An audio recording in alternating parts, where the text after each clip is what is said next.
Hi friends, అందరు ఎలా ఉన్నారు? మేమైతే చాలా బాగున్నానండి. ఈరోజు కొత్తిమీర రైస్ అయితే చేస్తున్నాను. నా స్టైల్ ఎలా చేస్తానో చూపిస్తాను. కొత్తిమీర రైస్ అన్నా కదా ఫ్రెండ్స్, అందుకోసం ముందుగా కొత్తిమీరని అయితే కట్ చేసుకుంటున్నాను.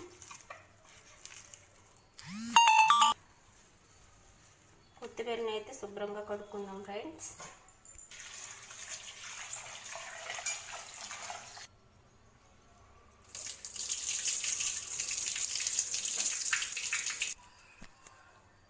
కొత్తిమీర మిక్సీలో వేసుకుందాం ఫ్రెండ్స్.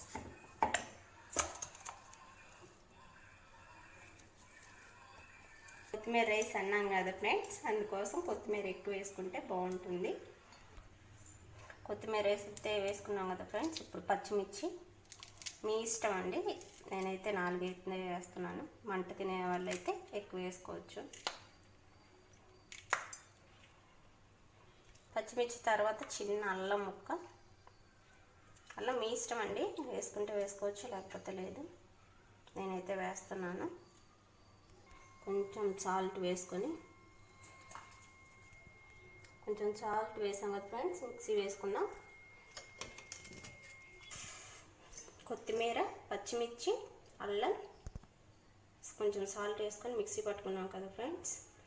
ఇప్పుడు తాలింపు పెట్టుకుందాం. తగినంత ఆయిల్ పోసుకుందాం.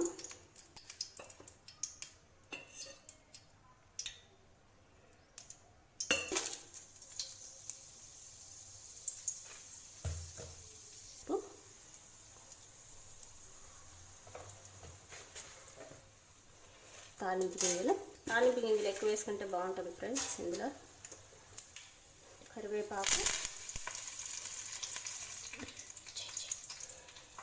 ఇందాక మనం మిక్సీ పట్టుకున్నాం కదా ఫ్రెండ్స్, ఆ మిశ్రమాన్ని అయితే వేసేద్దాం.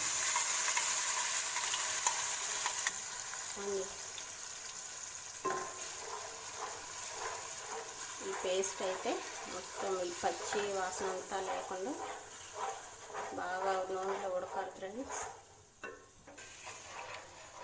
బాగా ఉడకాలి ఫ్రెండ్స్. ఇది నూనె బయటికి రిలీజ్ అవ్వాలి.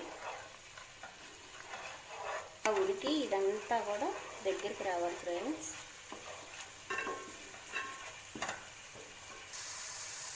చూడండి ఫ్రెండ్స్, బాగా ఉడికింది కదా. ఇప్పుడు రైస్ అయితే వేసుకున్నాము. కలుపుకొని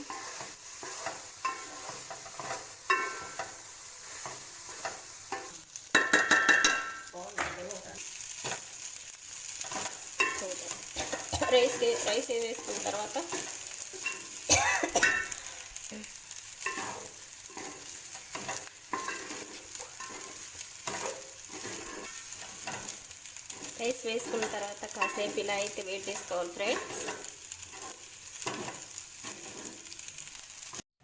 ఇంతే ఫ్రెండ్స్, కొత్తిమీర రైస్ అయితే రెడీ అయిపోయింది.